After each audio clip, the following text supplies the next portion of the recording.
मैं एक गृहिणी हूँ, कमा नहीं सकती, घर में कैद हूँ, दुखी हूँ। ये सब बातें हम अपने बारे में खुद ही सोचते हैं, क्योंकि हम लोग एक हाउसवाइफ हैं, होम मेकर हैं, घर पे रहती हैं और नौकरी वगैरह नहीं करती हैं। तो एक अंदर से अपने आप ही फीलिंग आने लग जाती है कि हम कुछ नहीं कर सकते, हम बेकार हैं, हमारे बस का कुछ नहीं है। तो देखिए आज का टॉपिक ये होने वाला है और जितनी भी हाउसवाइफ हैं, होम मेकर हैं, तो यही उनके दिमाग में चीज़ें चलती हैं। तो चलिए आज की वीडियो में कुछ ऐसी बातें कर लेते हैं जिससे कि हम अपनी ज़िंदगी को और अपनी लाइफ को और अपने आप को किस तरीके से संभाल सकते हैं। हेलो दोस्तों, मेरा नाम है पूनम। तो देखिए ये वाली फीलिंग कभी किसी टाइम पर मुझे भी आया करती थी, क्योंकि बच्चे छोटे थे, घर के काम, फैमिली के काम, सास ससुर देवर नंद, पूरी फैमिली के साथ रही हूँ मैं। तो बहुत सारे काम होते हैं। कई बार तो ऐसा लगता है कि हमारी ज़िंदगी केवल इन्हीं चीज़ों के लिए है, हम लोग कभी आगे नहीं बढ़ पाएंगे या फिर हम अपने लिए क्या कर रहे हैं। तो आज की वीडियो में कुछ ऐसी ही बातें जो कि मैंने खुद सीखी, समझी, वही आप लोगों के साथ शेयर करूंगी। तो देखिए घर का माहौल होता है, मेरी कहानी हो, किसी और की कहानी हो या फिर जो भी हाउसवाइफ है। देखिए लड़की जब दूसरे घर जाती है शादी करके, तो उसके बहुत सारे कर्तव्य होते हैं। तो देखिए हम उन कर्तव्य को पूरा करने के लिए अपनी जी जान से कोशिश करते हैं, अपने आप को थका देते हैं, चूर चूर कर देते हैं। लेकिन देखिए हर फैमिली अलग अलग होती है। कई जगहों पर क्या होता है, उनको रिस्पेक्ट दी जाती है, उनको समझा जाता है। लेकिन कई जगहों पर उनको वो अहमियत, उनको वो वैल्यू नहीं मिलती है। हम अपनी तरफ से पूरा कर्तव्य, अपनी पूरी काम करने की कोशिश करते हैं, लेकिन सामने से वो चीज़ें नहीं मिलती हैं। जैसे कि एग्ज़ाम्पल लगा सकते हैं कि बहुत सारा काम किया है, दिन भर में थक जाते हैं, लेकिन बाद में सुनने को मिलता है तुमने क्या किया, घर पे करती ही क्या हो। तो देखिए इसके लिए बहुत अच्छी टिप है कि इन चीज़ों को इग्नोर करना स्टार्ट करें। मैं ये नहीं कह रही हूँ कि चीज़ों को, कामों को छोड़ दें। देखिए जो हमारी रिस्पॉन्सिबिलिटी है वो तो हमें करनी ही होंगी।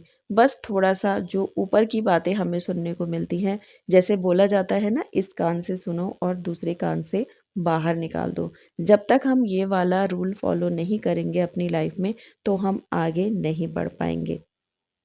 और देखिए दूसरी बात ये है कि हमारा खुश होना, दुखी होना, मेरे ख़्याल से ये जो रिमोट होता है, ये जो चाबी होती है, हमें दूसरों के हाथ में नहीं देनी चाहिए। ये सिर्फ़ हमारा हक है, हमारा रिमोट हमारे हाथ में होना चाहिए, मैं खुश हूँ या दुखी हूँ। कई बार क्या होता है, हमारा मूड बहुत अच्छा होता है, लेकिन सामने वाले ऐसी बातें बोल देते हैं जिससे कि हम बहुत दुखी हो जाते हैं। और देखिए कहने वाला तो कह के चले जाता है और वो अपने शायद काम में या अपनी मस्ती में या जिस भी चीज़ में वो बिज़ी हो गया, लेकिन हम क्या हैं, हम उन चीज़ों को सोचते रहते हैं, इसने मुझसे ऐसा क्यों कहा, कैसे कहा, मैंने ऐसा क्या कहा था, मैंने तो कुछ भी नहीं किया इसके साथ ऐसा। हमारा टाइम क्या होता है, डिप्रेशन में जाता है, परेशानी में जाता है, लेकिन वो सामने वाला बोल के तो चला गया, तो इसमें नुकसान किसका हो रहा है, हमारा नुकसान हो रहा है। तो देखिए अपनी खुशियों की चाबी दूसरों को मत दो, अपनी खुशी के लिए खुद रिस्पॉन्सिबल हो। और बात जो मैंने पहली बार बोली थी ना, इस कान से सुनो और दूसरे कान से निकाल दो, ये सबसे अच्छा फॉर्मूला है। और देखिए घर के काम बहुत सारे होते हैं, इनकी कोई गिनती नहीं है और इनका कोई अंत भी नहीं है। तो घर के कामों को उतना करें जितना आपके लिए ज़रूरी है या फिर जितना घर के लिए ज़रूरी है।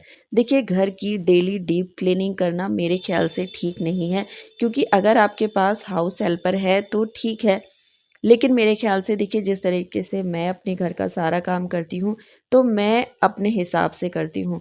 डेली कोई ना कोई कॉर्नर पकड़िए या कोई ना कोई जगह पकड़िए कि आज मुझे ये क्लीन करना है। पूरे घर को एक साथ क्लीन नहीं किया जा सकता। और देखिए फैमिली मेंबर्स की भी इसमें हेल्प ले सकते हैं। आपके जैसे बच्चे हैं छोटे, तो उनसे आप थोड़े बहुत काम करवा सकते हैं, जैसे कि जहाँ से जो चीज़ें उठाई हैं उन्हें वापस रखिए और अपनी फैमिली के साथ खुश रहने की कोशिश कीजिए। देखिए बच्चे हैं, बच्चे कल को बड़े हो जाएंगे। आप इनका जो ये वाला टाइम है ना, बचपन वाला टाइम, इसे इग्नोर मत कीजिए दूसरों की बातें सुनने में या दूसरों के बारे में सोचने में। पल पल अपने बच्चों के साथ एंजॉय कीजिए। देखिए आज आप ससुराल में हैं या फिर अलग रह रहे हैं, एक अलग फैमिली बना के रहे हैं, ना आप अपने मम्मी पापा के पास हैं, ना आप अपने भाई बहनों के पास हैं, तो आपका भी ये टाइम निकल चुका है बचपन वाला। तो ये वाला टाइम कल हमारे बच्चों का भी निकल जाएगा, ये भी बड़े हो जाएंगे, ये भी अपने काम में, जॉब में, फैमिली में बिजी हो जाएंगे। तो इससे अच्छा ये है कि लोगों की चार बातें सुनने के बजाय अपने काम पे ध्यान दें, अपने फैमिली के साथ टाइम स्पेंड करें, अपने बच्चों के साथ क्वालिटी टाइम एंजॉय कीजिए। जैसे कि आज मैं भुट्टा लेके आई थी बाज़ार से, और यहाँ पर देखिए बॉईल करने के बाद मैं अपनी बेटी को बता रही थी कि हम बचपन में इसे कैसे खाते थे। तो हमारी मम्मी भी बाज़ार से बहुत सारे भुट्टे लेके आती थी, बॉईल करके हमें भी ऐसे ही देती थी। तो देखिए बच्चों के साथ छोटी छोटी खुशियाँ एंजॉय कीजिए, दुनिया की बातों को परे रखिए और अपनी लाइफ को खुश होके जिए। तो देखिए आज का ये छोटा सा वीडियो है, अगर आपको पसंद आएगा तो प्लीज़ वीडियो को लाइक और चैनल को सब्सक्राइब ज़रूर कीजिएगा, जिससे कि आगे भी मैं अपनी ये वीडियोस आपको शेयर कर सकूं। तो चलिए फिर मिलते हैं नेक्स्ट वीडियो में, तब तक के लिए बाय, टेक केयर। दूसरों की बातें छोड़ के अपनी फैमिली में खुश रहिए, एंजॉय कीजिए। बाय।